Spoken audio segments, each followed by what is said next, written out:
الحمد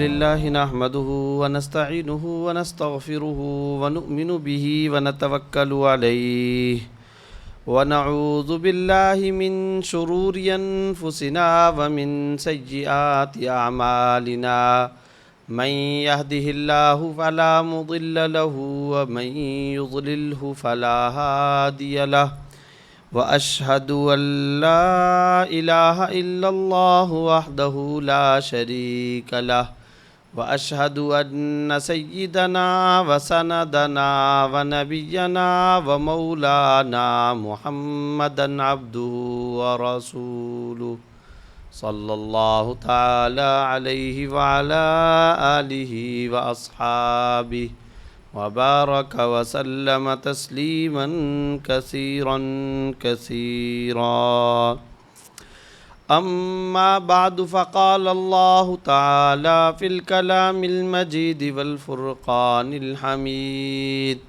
أعوذ بالله من الشيطان الرجيم بسم الله الرحمن الرحيم يا أيها الذين آمنوا كتب عليكم الصيام كما كتب على الذين من قبلكم لعلكم تتقون وقال النبي صلى الله عليه وسلم اللهم بارك لنا في رجب وشعبان وبلغنا رمضان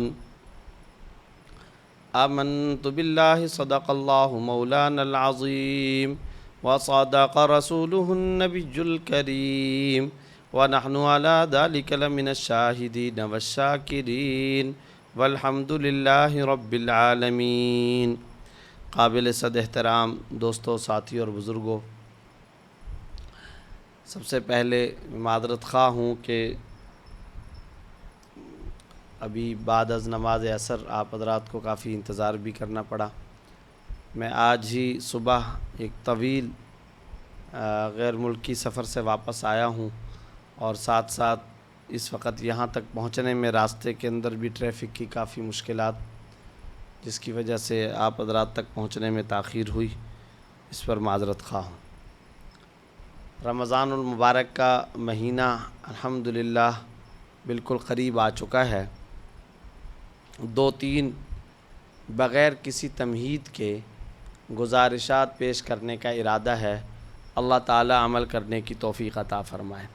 سب سے پہلے آپ اس نقطے پہ غور کیجئے، جتنے شعائر اسلام، جتنی عبادات اور جتنے احکام اسلام اور قرآن کریم نے امت مسلمہ کو عطا کیے ہیں، ایک دلچسپ بات ہے، بڑا علمی نکتہ ہے کہ ہر عبادت کا اور ہر حکم کا تذکرہ کرنے کے بعد اللہ تعالیٰ نے اس عبادت کے مقصود اصلی کو بھی بیان کیا ہے کہ میں تم کو یہ عبادت اور یہ حکم پورا کرنے کا یہاں ذکر کر رہا ہوں، تمہیں حکم دے رہا ہوں، لیکن اس حکم کا مقصد کیا ہے. اور آپ دلچسپ بات ہے، اگر آپ قرآن کریم کا مطالعہ کریں، حج ایک عبادت ہے، تو یا اللہ ہم حج کریں. آپ نے ہمیں حکم دیا کہ الحج اشہر معلومات فمن فرض فیہن الحج فلا رفث ولا فسوق ولا جدال فی الحج. اسی طرح سے سورۃ البقرہ کی حج کی فرضیت سے متعلق وہ آیت بڑی مشہور و معروف ہے کہ وَلِلَّهِ عَلَى النَّاسِ حِجُّ الْبَيْتِ مَنِ اسْتَطَاعَ إِلَيْهِ سَبِيلًا. اللہ کے لیے حج کرنا ہر اس شخص پر فرض ہے جو وہاں جانے کی استطاعت رکھتا ہو.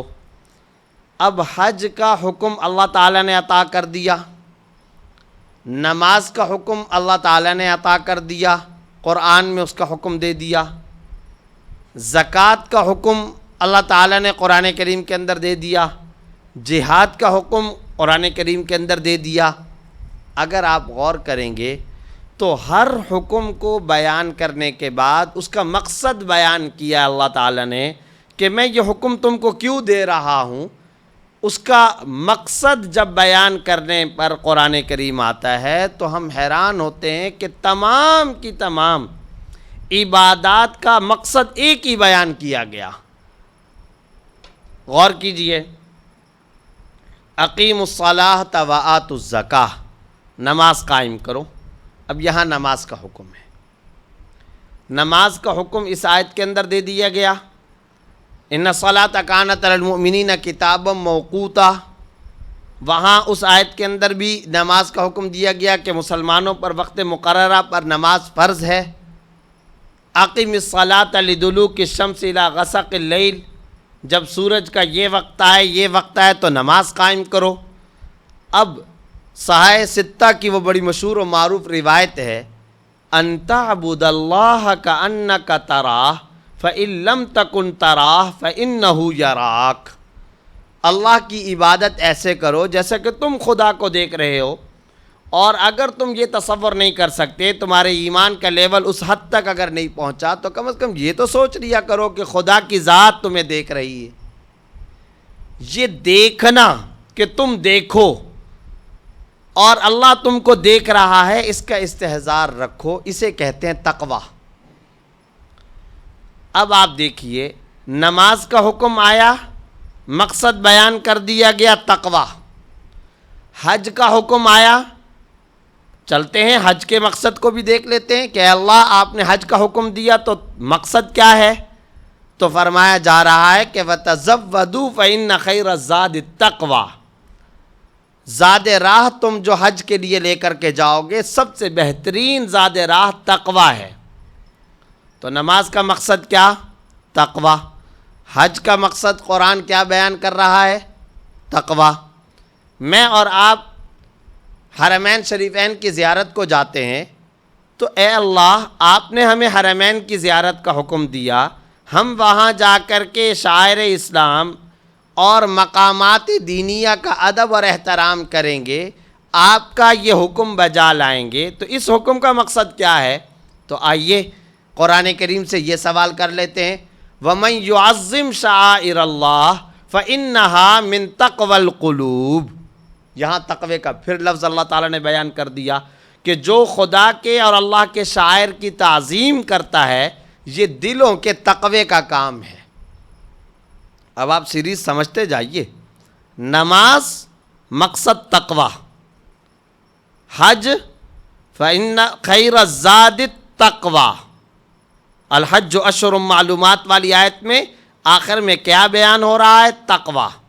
تو نماز کا مقصد تقوی، حج کا مقصد تقوی، زیارت حرمین شریفین کا مقصد تقوی۔ اب آ جائیے قربانی کی طرف۔ قربانی کے اندر اللہ تعالیٰ نے جو آیت بیان کی، جس آیت کی روح سے ہم پہ قربانی فرض کی گئی، اب ذرا اس آیت کا مطالعہ کر لیجئے، لَن يَنَالَ اللَّهَ لُحُومُهَا وَلَا دِمَاؤُهَا وَلَكِن يَنَالُهُ التَّقْوَىٰ مِنكُمْ۔ یہاں پھر تقوی کا لفظ آ گیا۔ خدا کو تمہاری قربانی کے جانور کا گوشت پوست نہیں پہنچتا، لیکن خدا کو تمہارا تقوی مطلوب ہے، اور اللہ تعالیٰ کو تم سے تقوی مقصود ہے، اور اللہ تعالیٰ تم سے اس قربانی کے ذریعے سے تقوی چاہتے ہیں۔ اب آپ بتا دیجئے، کوئی عبادت ایسی رہی کہ جس کے مقصد کو تقوی کے طور پر اللہ نے بیان نہ کیا ہو؟ تو ہر عبادت کا مقصد اصلی اگر اللہ نے بیان فرمایا تو وہ تقوی۔ اب ہم آ جاتے ہیں روزے کی طرف کہ یا اللہ آپ نے روزے کا ہم کو حکم دیا، تو قرآن کریم کی وہ کون سی آیت جس آیت میں ہم کو رمضان کے روزے فرض کیے گئے؟ سورۃ البقرہ دوسرے سپارے کی بڑی مشہور و معروف آیت، یا ایھا الذین آمنوا کتب علیکم الصیام کما کتب علی الذین من قبلکم۔ اب بتائیے آخری لفظ کیا ہے؟ لعلکم تتقون۔ تم پر روزے فرض کیے گئے جیسے کہ پچھلی امتوں پہ فرض کیے گئے، تاکہ تم تقوی اختیار کرو، تاکہ تم تقوی حاصل کرو۔ بہت دلچسپ قرآن، بڑا مربوط کلام ہے، خدا کی قسم ایسی لذیذ کتاب، ایسی پیاری کتاب، ایسی دلچسپ کتاب، ایسی حسین و جمیل کتاب کہ ہم حیران ہو جاتے ہیں۔ ہم تو سوچتے تھے شاید ہاں قرآن کریم میں کسی جگہ پر نماز کا حکم دے دیا گیا ہے، ہاں کسی جگہ قرآن کریم میں حج کا حکم دے دیا گیا، کسی جگہ جہاد کا حکم دے دیا گیا، بس ٹھیک ہے، لیکن نہیں، آپ قرآن کے کانٹیکٹ اور قرآن کے مضامین کے درمیان میں آپس میں ربط اور کانٹیکٹ پر غور کیجئے کہ کوئی عبادت بھی اللہ تعالی ہم پر لاگو فرما رہے ہیں اور کوئی عبادت بھی کرنے کا اگر ہم کو اللہ حکم دے رہے ہیں تو ساتھ میں اس کا مقصد بیان کر دیا گیا کہ تقوی۔ اب سوال یہ پیدا ہوتا ہے، یہ تو ہمیں بات سمجھ میں آ گئی کہ جناب نماز کا، روزے کا، زکوٰۃ کا، حج کا، زیارت حرمین کا، تمام کے تمام عبادات کا مقصد اصلی تو تقوی ہے۔ اب یہ تقوی کیا چیز ہے؟ یہ تقوی کس کو کہتے ہیں؟ ہم جو اکثر سنتے رہتے ہیں تقوی، اس کو سمجھنا بڑا ضروری ہے۔ کیوں سمجھنا ضروری ہے؟ میرا آپ سے سوال یہ ہے کہ جب اللہ یہ کہتے ہیں کہ نماز کا مقصد یہ، روزے کا مقصد یہ، زکوٰۃ کا مقصد یہ، حج کا مقصد یہ، زیارت حرمین کا مقصد یہ، تو اب سمجھنا تو چاہیے کہ ان تمام عبادات کا مقصود اصلی تو تقوی ہے۔ تو یہ تقوی کس کو کہتے ہیں؟ واٹ از دا تقوی؟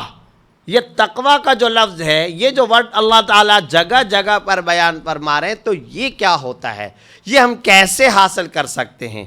آخر میں ہم پھر اس بات پر جائیں گے کہ اس تقوی کو حاصل کرنے کے بعد اس کا فائدہ کیا ہے۔ تو سب سے پہلے ہم نے یہ بات سمجھی، عبادات کا مقصود تقوی۔ اب آتے ہیں کہ یہ تقوی کیا ہے۔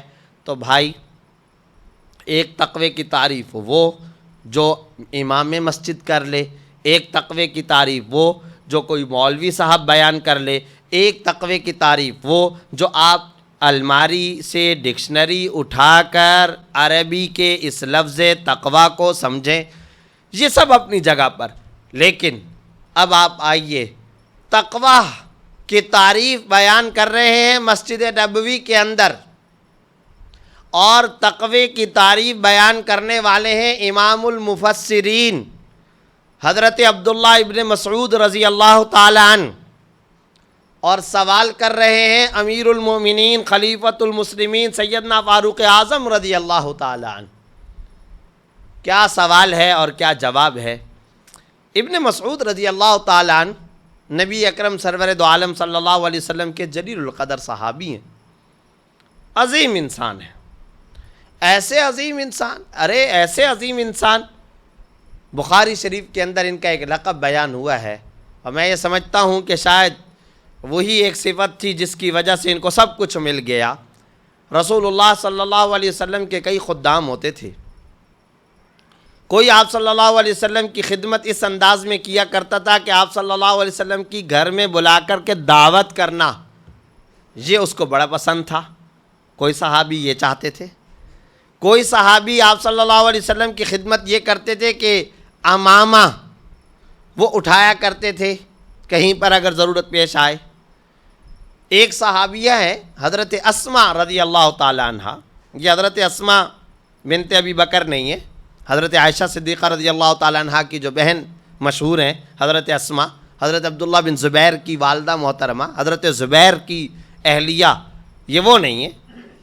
حضرت اسماء ایک اور صحابیہ ہیں، معمر صحابیہ ہیں، یہ ایک عجیب و غریب خاتون صحابیہ ہیں۔ انہوں نے اپنے ذمے یہ کیا خدمت کرنا چاہتی تھیں؟ یہ آپ صلی اللہ علیہ وسلم کی باورچن مشہور تھیں۔ یہ صبح کے وقت میں اپنے گھر کے کام کاج کر لیا کرتی تھی، اور گھر کے کام کاج کر کے حضرت عائشہ رضی اللہ تعالیٰ عنہ جس زوجہ محترمہ کے پاس آپ صلی اللہ علیہ وسلم تشریف فرما ہوتے تھے، وہاں یہ چلے جایا کرتی تھی، اور وہاں یہ اپنے ہاتھوں اپنے شوق سے آپ صلی اللہ علیہ وسلم کے لیے کھانا تیار کیا کرتی تھی۔ چنانچہ آپ صلی اللہ علیہ وسلم کے وصال کے بعد ترمذی کی جلد ثانی کی وہ روایت بڑی مشہور و معروف ہے کہ ایک مرتبہ خالد بن ولید اور حضرت ابن عباس رضی اللہ تعالی عنہما یہ حضرات آئے، اور آ کر کے انہوں نے حضرت اسماء جو بہت بوڑھی ہو چکی تھیں ان سے آ کر کے یہ سوال کیا کہ اماں جان، جو کھانا آپ صلی اللہ علیہ وسلم کے لیے آپ بنایا کرتی تھی، آج آپ ہمیں وہ کھانا بنا کر کے دیجئے۔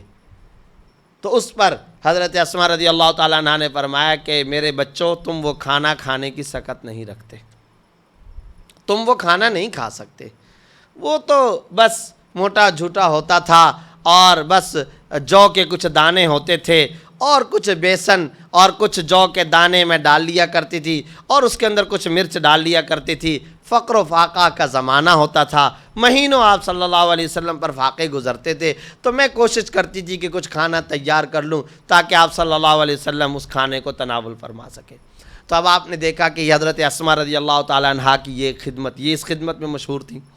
اسی طرح مختلف صحابہ کرام رفاقت، سفر کے اندر کون جائے گا اور سفر و حضر میں کون خادم ہوگا، یہ حضرت ابوبکر رضی اللہ تعالیٰ عنہ کو، چنانچہ مشہور ہے کہ غار ثور کے اندر رہے، پھر ہجرت کے سفر کے اندر رہے جو سب سے بڑا تاریخی سفر تھا۔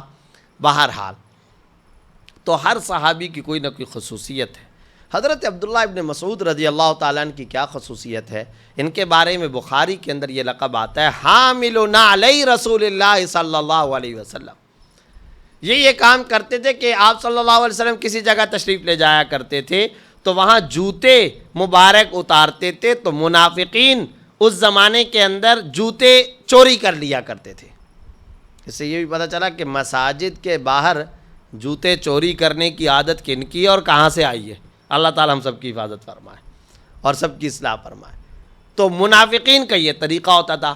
تو حضرت عبداللہ ابن مسعود رضی اللہ تعالیٰ عنہ کو پتہ چلا کہ یہ لوگ آپ صلی اللہ علیہ وسلم کو اس طرح سے پریشان کرتے ہیں، تو ان کا کام یہ ہوا کرتا تھا کہ جہاں کہیں پر بھی آپ صلی اللہ علیہ وسلم جاتے، گھر میں، مسجد کے اندر، کسی دعوت کے مقام پر، کسی مجلس کے اندر، کسی بھی جگہ آپ صلی اللہ علیہ وسلم تشریف لے جاتے اور اپنے پیر مبارک سے جوتے اتارتے تھے، تو حضرت عبداللہ ابن مسعود رضی اللہ تعالیٰ عنہ وہ جوتے اٹھا لیا کرتے تھے۔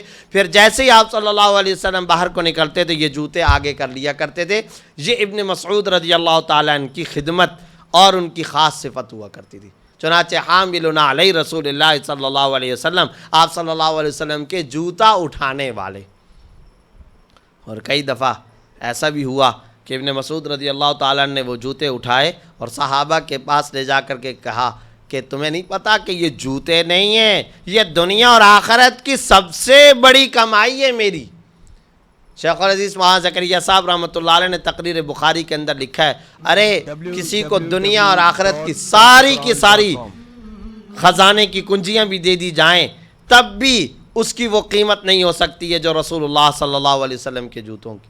چنانچہ نعلین مبارک کو کبھی کبھار ابن مسعود اٹھا کر کے سر پہ رکھ لیا کرتے تھے اور مسکراتے تھے اور اپنی اس قسمت پر نازاں ہوا کرتے تھے۔ حضرت عبداللہ ابن مسعود رضی اللہ تعالیٰ عنہ آپ صلی اللہ علیہ وسلم کے خادم خصوصی۔ ابن مسعود رضی اللہ تعالیٰ عنہ کا مقام آپ دیکھیے کہ ان جوتوں ہی کی برکت تھی۔ رسول اللہ صلی اللہ علیہ وسلم کے جوتوں کا یہ صدقہ تھا کہ اپنے زمانے میں تفسیر قرآن کریم کے جو سب سے بڑے امام الصحابہ اگر بنے ہیں تو وہ حضرت عبداللہ ابن مسعود رضی اللہ تعالیٰ قرآن کریم کے سب سے بڑے تفسیر کے اگر امام ہیں۔ حدیث کے اندر سب سے بڑے امام کون ہیں؟ رسول اللہ صلی اللہ علیہ وسلم کے زمانے میں اور آپ صلی اللہ علیہ وسلم کے زمانے کے بعد آپ صلی اللہ علیہ وسلم کی احادیث کو سب سے زیادہ کس نے محفوظ کیا؟ وہ شخصیت حضرت ابو ہریرہ رضی اللہ تعالیٰ عنہ۔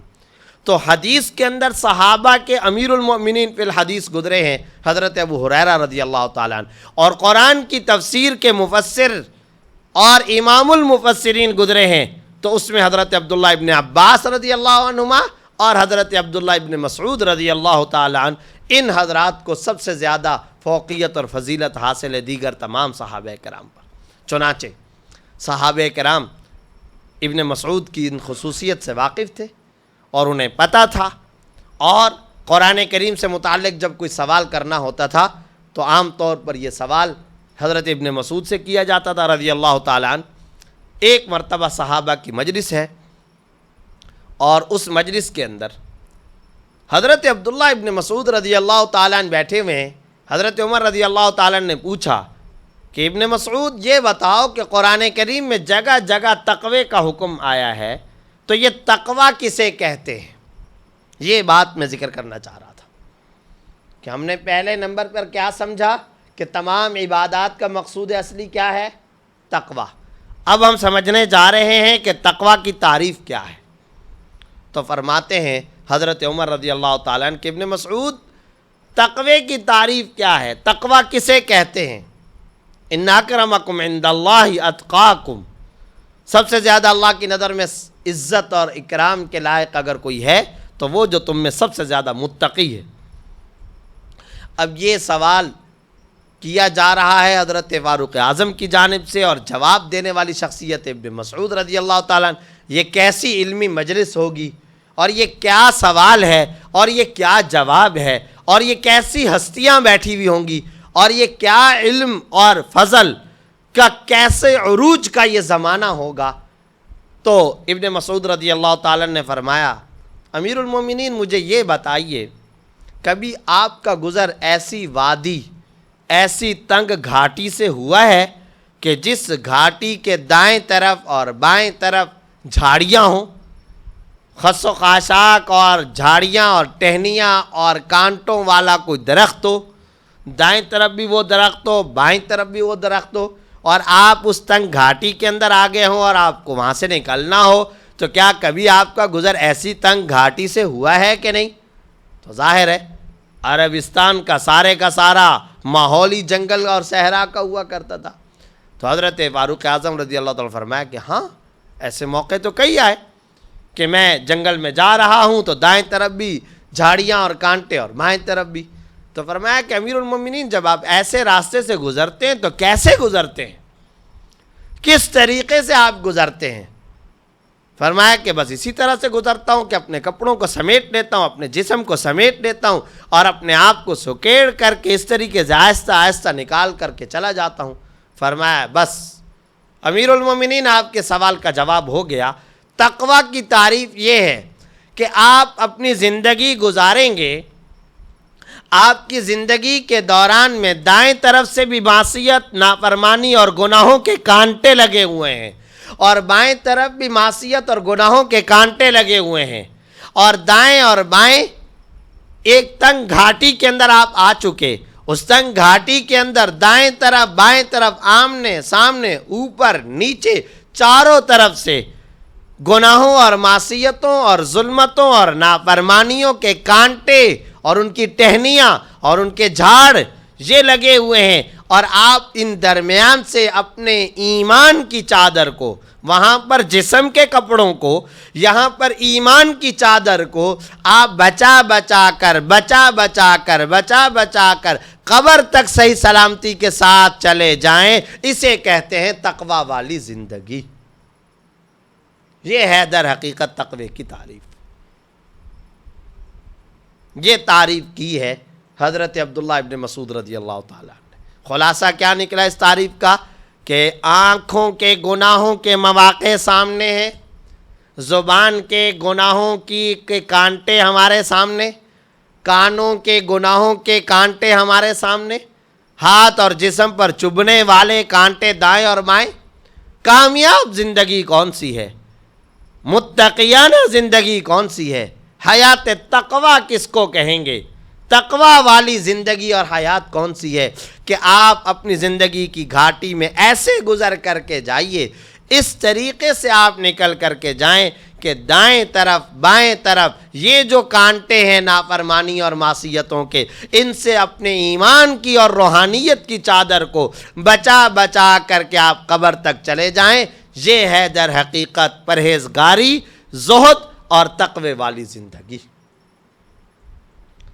اب آپ کو سمجھ میں آیا ہوگا کہ اللہ پاک جب یہ فرما رہے ہیں کہ نماز پڑھو، جب یہ فرما رہے ہیں کہ روزہ رکھو، جب یہ فرما رہے ہیں کہ زکوٰۃ، جہاد اور زیارت حرمین، حج بیت اللہ، یہ سارے کے سارے اعمال کرو، تو در حقیقت اللہ پاک ہم سب کو یہ حکم دے رہے ہیں کہ تم اپنی زندگی تقوی والی اختیار کرو۔ اور تقوی کی تعریف کیا کی ابن مسعود رضی اللہ تعالیٰ نے؟ کہ گناہوں سے بچا کر اپنی زندگی کو گزار کر کامیابی کے ساتھ تم خدا کے سامنے حاضر ہو جاؤ، بس یہ ہے تقوی کی تعریف۔ بات ختم ہو گئی۔ رمضان المبارک کا مہینہ ہمارے سامنے ہے، اور قرآن کریم روزے کا حکم ہم کو دے رہا ہے، اور مقصد رمضان کا خود قرآن کریم بیان کر رہا ہے، لعلکم تتقون، لعلکم تتقون۔ اس لیے یہ سب تم پر فرض کیا گیا تاکہ تم تقوی اختیار کرو۔ اب یہ جو تقوی اختیار کرنے والی جو زندگی ہے، اس کی ٹریننگ کا مہینہ شروع ہونے والا ہے۔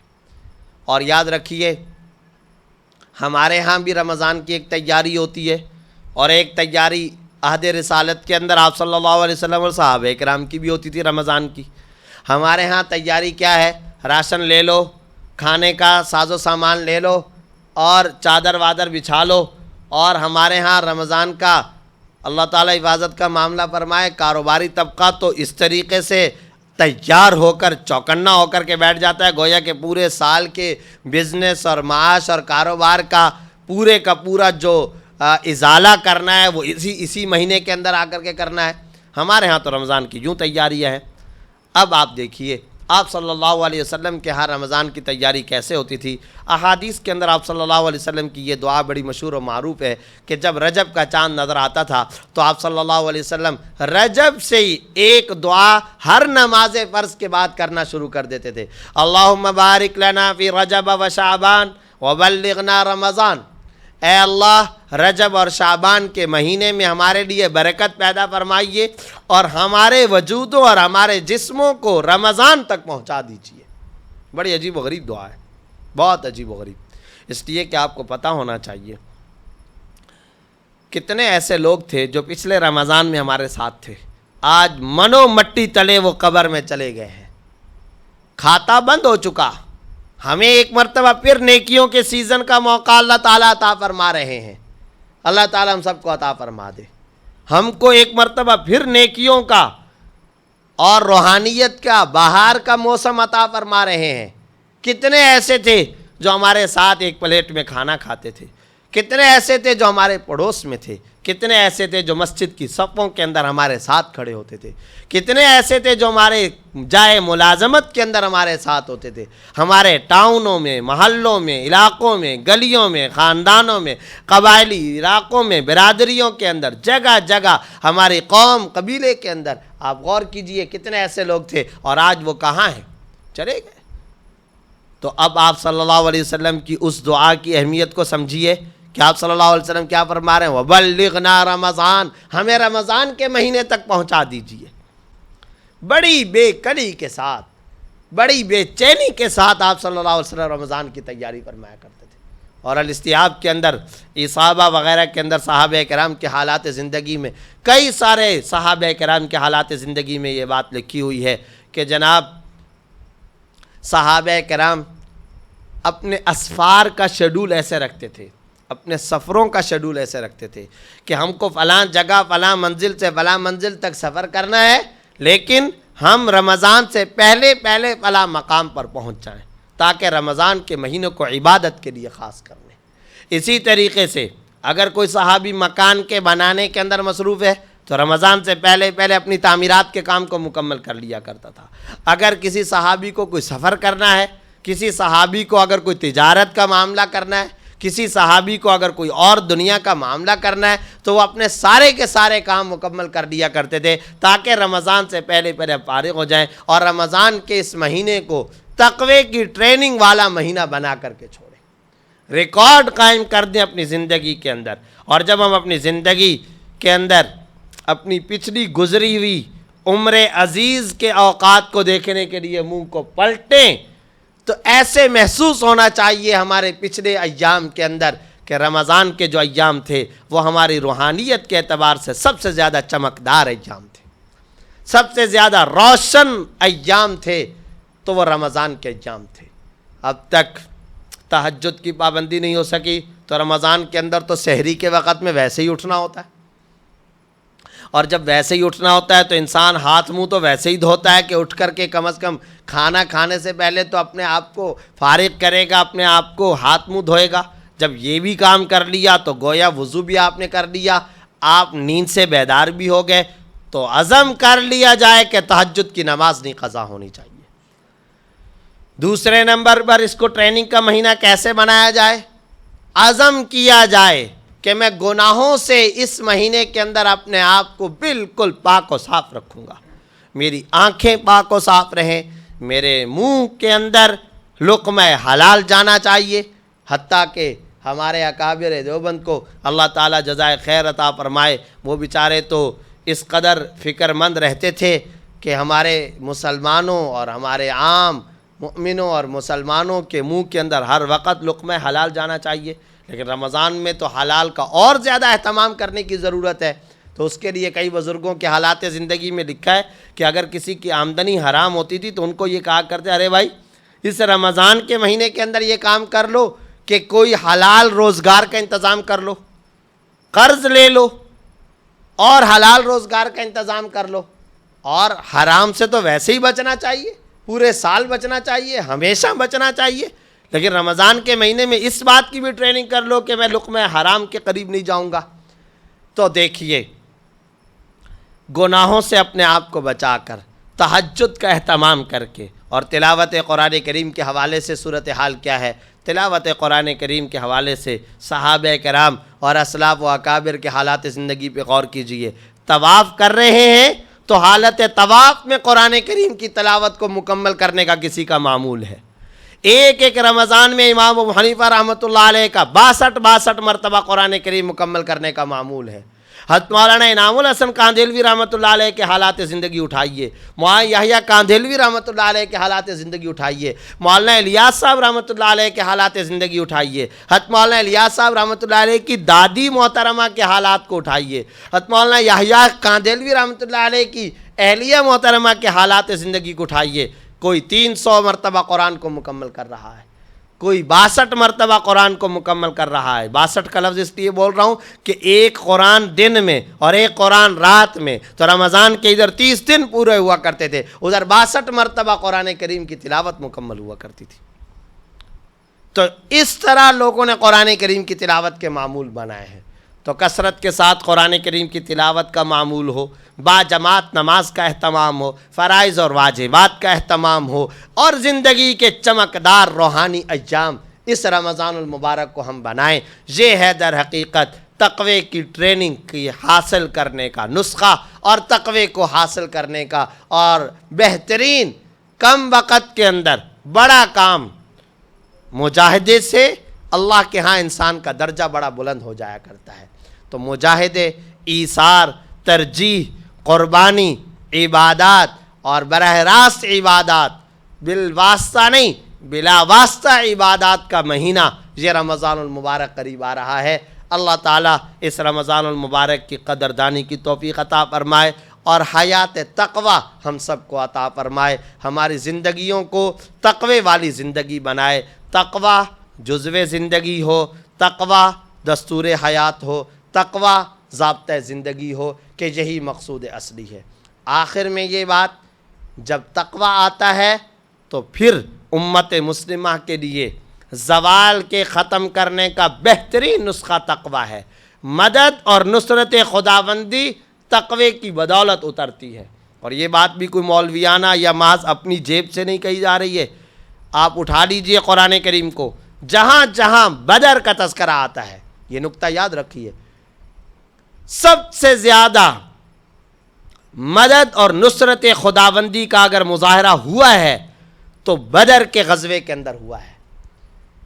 اور بدر کے غزوے کے اندر اگر مدد و نصرت کا معاملہ ہوا، جسے اقبال کہتے ہیں کہ فرشتے قطار ان قطار کھڑے ہیں اور باقاعدہ صف در صف ہاتھ باندھ کر کے کھڑے ہیں، اور 313 اور اسلامی تاریخ اور ہسٹری نے یو ٹرن لیا ہے، اور آج میں اور آپ خدا کی قسم بتوں کے سامنے سجدہ ریز نہیں ہوتے۔ یہ سب صدقہ ہے بدر کا، جو 17 رمضان کو پیش آیا تھا۔ حضرت مولانا علی میاں صاحب رحمۃ اللہ علیہ نے فرمایا کہ عہد رسالت کا سب سے بڑا واقعہ غزوہ بدر ہے، اور آپ صلی اللہ علیہ وسلم نے اس موقع پر غزوہ بدر میں 17 رمضان کو اپنے لیے خاص ہودج بنایا تھا، اور ایک خاص ہودج کے اندر ایک دعا بار بار کرتے تھے، جس میں حضرت ابوبکر کے علاوہ کسی کو آگے آنے کی اجازت نہیں تھی۔ حضرت ابوبکر رضی اللہ تعالیٰ عنہ آپ صلی اللہ علیہ وسلم کے ساتھ اور پیچھے کھڑے تھے، صبح سے لے کر کے رات تک، اگلے دن یہ معرکہ ہونا ہے، ہچکیاں بندھی ہوئی ہیں، اور رو رو کر کے آپ صلی اللہ علیہ وسلم یہ جملہ پورے دن کہتے رہے، اللہم ان تہلک ہذہ العصابہ لن تعبد الی یوم القیامہ، اے اللہ اگر آج یہ صحابہ کی مختصر جماعت شکست کھا گئی، قیامت تک تیری پوجا کرنے والا کوئی نہیں ہوگا۔ قیامت تک تیری پرستش کوئی نہیں کرے گا، تیری پرستش پھر نہیں ہوگی، لن تعبد الی یوم القیامہ۔ اب آئیے سورہ آل عمران سے پوچھئے کہ بدر کے اندر یہ عظیم کامیابی 313 صحابہ کو مل گئی، اور پھر آج پوری کی پوری دنیا کے اندر اسلام پھیل گیا، یہ سب بدر کا صدقہ۔ تو اس کی وجہ کیا تھی؟ تو قرآن کریم کہتا ہے بلا ان تصبروا وتتقوا یأتوکم من فورکم ھذا یمددکم ربکم بخمسۃ آلاف من الملائکۃ مسومین۔ تم نے صبر اختیار کیا اور تقوی اختیار کیا، تم صبر اور تقوی کی تصویر بنے رہے۔ بلا ان تصبروا وتتقوا، اگر تم صبر اور تقوی اختیار کرو گے تو پھر فرشتے اتریں گے۔ کہیں پر قرآن کریم کہہ رہا ہے 5000 فرشتے، کہیں پر کہہ رہا ہے 3,000 3,000 فرشتے۔ تو یہ فرشتے کیوں اترے بدر کے اندر؟ صحابہ کے تقوی کے لیول کی وجہ سے۔ اور جب یہ تقوی کا لیول تھا، حیات تقوی ان کو حاصل تھی، حیات طیبہ ان کو حاصل تھی، تو خدا کی مدد آئی ہے۔ اسی صورت کا اختتام بھی دیکھ لیجئے، اللہ نے خلاصے کے طور پر اسی صورت کا اختتام کس جملے سے کیا؟ یا ایھا الذین آمنوا اصبروا وصابروا ورابطوا واتقوا اللہ لعلکم تفلحون۔ اور تقوی اختیار کرو کہ تم اسی تقوی کے ذریعے سے کامیابی حاصل کر سکتے ہو۔ تفلحون کا لفظ استعمال کیا، گویا دنیا کے اندر بھی کامیابی اور آخرت کے اندر بھی کامیابی تقوی کے ذریعے سے حاصل ہو سکتی ہے۔ اللہ تعالیٰ امت مسلمہ کے زوال کو نکالیں گے، اس عہد رفتہ کو بحال کریں گے، امت مسلمہ کی عظمت اور شوکت رفتہ بحال ہوگی میرے اور آپ کے تقوی اختیار کرنے سے، ہمارے معاشرے، گلیوں اور محلوں کے تقوی کو اختیار کرنے سے حالات تبدیل ہوں گے۔ اللہ تعالیٰ امت مسلمہ کے زوال کو ختم فرمائے اور عظمت رفتہ کو دوبارہ سے بحال فرمائے۔ وآخر دعوانا ان الحمدللہ رب العالمین۔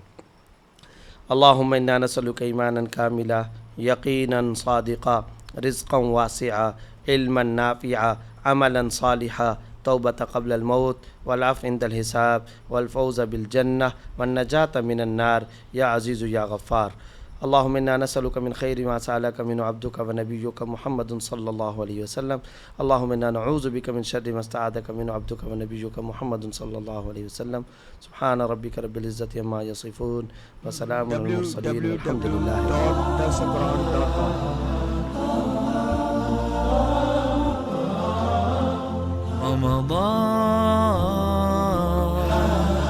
رمضان أهلا رمضان